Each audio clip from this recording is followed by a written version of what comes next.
quero convidar o Dr. Caio César Mota, que vai falar sobre a responsabilidade civil e criminal do síndico, a legislação condominial.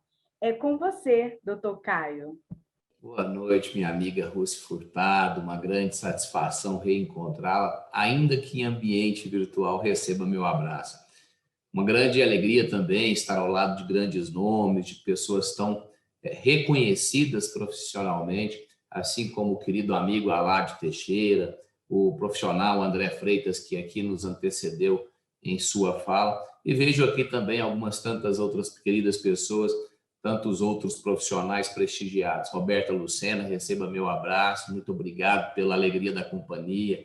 Doutora Carla Sabago, uma exímia advogada, uma pessoa de grande elegância e de muito conhecimento, muita sabedoria, e alguém que eu muito admiro nesse segmento condominial. Luiz Valério, um prazer conhecê-lo, fiquei muito feliz com a sua fala, receba aí o nosso abraço. Emerson Tormão, um grande abraço a você, já estivemos juntos em outras oportunidades. Davidson Fernandes, um grande querido amigo, respeitadíssimo gestor condominial. E aqui vejo outras pessoas que a Rose Santiago, minha querida amiga Rose, um grande beijo a você, Rose. Tive o privilégio de ser sócio da Rose em algumas oportunidades, em alguns negócios. Então, receba meu carinhoso abraço. E aqui outras pessoas que eu não conheço, mas do mesmo modo gostaria que se sentissem abraçadas. Paulo Eduardo, Ronaldo, Carpegiani, Patrícia. Acredito que sejam essas as pessoas que eu não tenho falado.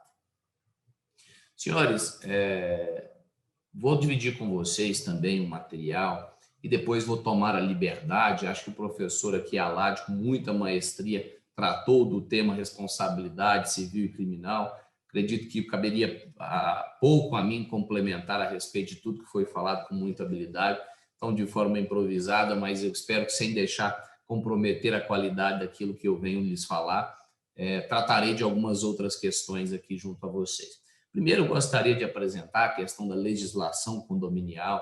Acredito que todos nós saibamos da hierarquia das normas, mas nunca é demais frisar, e a gente acaba, por vezes, caindo em situações embaraçosas por não saber como lidar com algumas questões relativamente a esse aspecto do direito condominial. Então, aqui estão minhas redes sociais. Quem não me conhece, ficarei muito feliz em tê-los. Está aqui meu número de telefone, e-mail, Instagram e Facebook. De forma muito apressada, esse é meu currículo também. Quem quiser depois que eu possa dispor desse material, eu digo que o conhecimento tem que circular. Então, aquilo que eu tive a oportunidade de saber através de alguém, ou através da obra de alguém, ou até mesmo através das minhas experiências profissionais, tenho grande satisfação em poder compartilhar. Quem não me conhece ainda, de forma muito resumida e objetiva, me chamo Caio César Mota, estou como presidente da Comissão de Direito Condominial, coordeno a pós-graduação em Direito Condominial pelo Instituto Dalmas e coordeno também a pós em Direito Negócio e Operações Imobiliárias pela Pontifícia Universidade Católica, a nossa querida PUC, e faço parte do Conselho Seccional da OAB também e discuto o direito condominial em âmbito nacional pelo Conselho Federal da OAB. Prezados colegas, esta é a pirâmide das normas. Primeiro, nós temos aqui, no topo da nossa pirâmide, a Constituição Federal, por óbvio.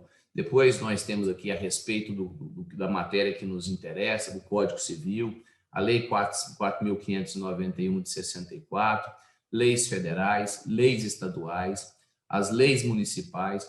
Então, logo, nós temos Convenção de Condomínio e Regulamento.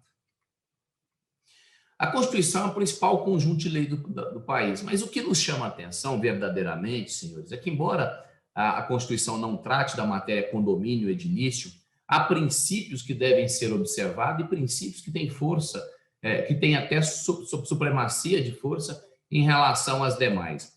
Então, nós temos alguns princípios constitucionais, e aí eu posso destacar o princípio da propriedade privada e da dignidade da pessoa humana. Esse princípio da propriedade privada e o princípio da dignidade humana nós vimos de forma muito mais acentuada agora em tempos de pandemia, onde alguns síndicos se afloraram do poder ou se arvoraram do poder para poder coibir ou poder limitar, restringir o número de pessoas dentro das unidades habitacionais. Vai ter que pegar a extensão aí, das unidades habitacionais. De outro modo, nós vimos condomínios ou síndicos, gestores condominiais, notificando os seus moradores pela falta de uso dos materiais de proteção, a exemplo, máscara e alguns condomínios até mesmo de luva. E aí, logo na sequência, nós temos o Código Civil, ali entre os artigos 1331 e 1358-A, sobre o que versa os condomínios edilícios. Então, logo nós temos a Lei 4.591 de 64, uma lei de autoria de Caio Mário, que foi coautor do anteprojeto que deu origem à Lei de Incorporações do Condomínio Edilício, uma lei que, pela supremacia, ou pela hierarquia das normas, e aí temos um princípio do direito, a quem não conhece, chamado antinomia. Então, quando houver conflitos de normas que sejam normas aplicáveis e tenham sido exaradas pelo poder competente, havendo conflito, nós temos que analisar por 3 aspectos. Primeiro, a hierarquia entre as normas, ou seja, a Constituição está acima da lei federal, assim como a lei federal está acima das leis estaduais, e assim por diante. Nós temos também a questão cronológica. A lei atual, ela revoga a lei anterior, assim como a lei especial revoga a lei que versa sobre a matéria, mas não de maneira especial. Então, considerando que o Código Civil trata de algumas questões já inseridas nos dispositivos da Lei 4.591 de 64, nós temos uma revogação, portanto, das normas conflitantes. Depois nós temos a lei estadual, leis municipais, convenção do condomínio, e aí, por último, regulamento interno, seguido das decisões assembleares. E aqui, senhores, só faço um parêntese em relação às normas também estabelecidas pelos poderes públicos de natureza municipal. Sabemos que temos aí código de obras a serem seguidos, nós temos aí código de acessibilidade a ser obedecido, e isso sofre mudanças ou sofre variáveis de acordo com cada município. Então, quem está fora de Goiânia tem que atentar às normas que estabelecem sobre as condições de acessibilidade do seu município, sobre o código de obras, dentre outros. E aqui vou até fazer uma pausazinha, a gente vê com muita recorrência as pessoas questionarem, ou afirmarem, melhor dizendo, que a ABNT não é lei, mas tem força de lei. E aí me pergunto, professor, isso é uma verdade? De fato, a ABNT não é lei, mas tem força de lei? E eu diria que não é uma máxima verdadeira, e eu já explico o porquê de não ser. Como o próprio nome já diz, Associação Brasileira de Normas Técnicas é uma associação, e sendo uma associação de natureza privada, ela, por óbvio, não pode ter norma cogente ou poder de norma cogente. Eu não posso estar obrigado por uma norma estabelecida por uma associação de natureza privada. É preciso que o poder público, através dos princípios já previamente estabelecidos por lei, possa exarar ou possa criar alguma determinação. Então, professor, então nem sempre uma norma da ABNT é obrigatória o seu cumprimento, ou terá sua natureza obrigatória? Também não é verdade. Por vezes o terá, mas não terá por si só. E aqui que eu chamo a atenção de vocês, diletos colegas. Ela terá força de lei pela criação de uma lei. Ou seja, quando alguma lei tornar o seu cumprimento obrigatório, a ABNT, então, torna-se compulsória, de modo que eu não posso me afastar do seu dever ou do dever do seu cumprimento. Então, por isso, nós temos normas técnicas de naturezas facultáveis e de naturezas obrigatórias. Perfeito, senhores? Relativamente ao Código Civil, importante dizer que nós temos uma revogação. E nesse aspecto da revogação, nós temos revogações por 2 medidas ou por 2 maneiras. Por abrogação, quando a lei revoga totalmente a lei anterior, ou a derrogação, quando ela é revogada parcialmente. E aqui, no caso concreto, considerando que a Lei 4.591 de 64, ela não conflita com o Código Civil na sua inteireza ou na sua integralidade, nós podemos dizer que tão e somente haverá a revogação desses dispositivos quando eles apresentarem conflitos. Então, não havendo esse confronto, não há por que dizermos ou por que entendermos que a Lei 4.591 de 64 não deva ser aplicada. E, além disso, senhores, por razões óbvias, também se aplicam aos condomínios o Código Penal, o Código de Trânsito Brasileiro, Lei Ambiental, Lei de Locações, a Lei 8.009 de 90, que versa sobre os bens de família. E aqui, quando a gente fala dos bens de família, havia até então muitos questionamentos sobre a natureza do título, ou se a cobrança, até mesmo antes do Código do Processo Civil de 2015, antes da sua inserção do artigo 784, inciso 10, que acabou admitindo os títulos executivos, as cotas condominiais como títulos executivos, então, as ações de cobrança. Então, alguns profissionais questionavam, mas se o bem de família é impenhorável, poderei eu penhorar este bem por dívidas de condomínio? Nós temos 4 exceções à máxima do bem de família. A primeira exceção é para pagamento de funcionários domésticos, ou seja, se eu tenho um funcionário, um empregado doméstico, um mordomo que me serve, um porteiro que me serve, e se eu não cumprir com as obrigações trabalhistas, eu posso perder o meu bem de família. A segunda obrigação é por dívidas contraídas pela propriedade. E aí nós podemos dizer que a taxa de condomínio é uma despesa desta natureza. Outras são os impostos e as obrigações de natureza pública, de natureza municipal, sobretudo, IPTU, ITU, imposto de transmissão, ou qual seja ele.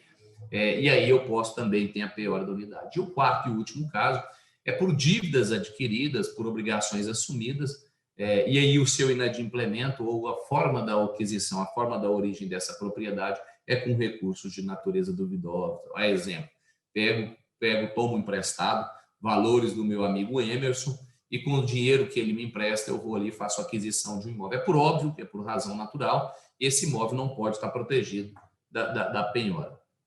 Então, essas são as questões relativamente às exceções que comportam a Lei 8.009 de 90. Senhores, aqui eu trago uma curiosidade, e essa curiosidade eu acho que, por vezes, a gente acaba tendo alguma dificuldade de compreender de forma técnica o que seria condomínio horizontal e condomínio vertical. E nós, como estudiosos que somos, acredito que a partir de hoje, quem não conhece, quem não consegue fazer essa distinção, possa fazê-lo com propriedade.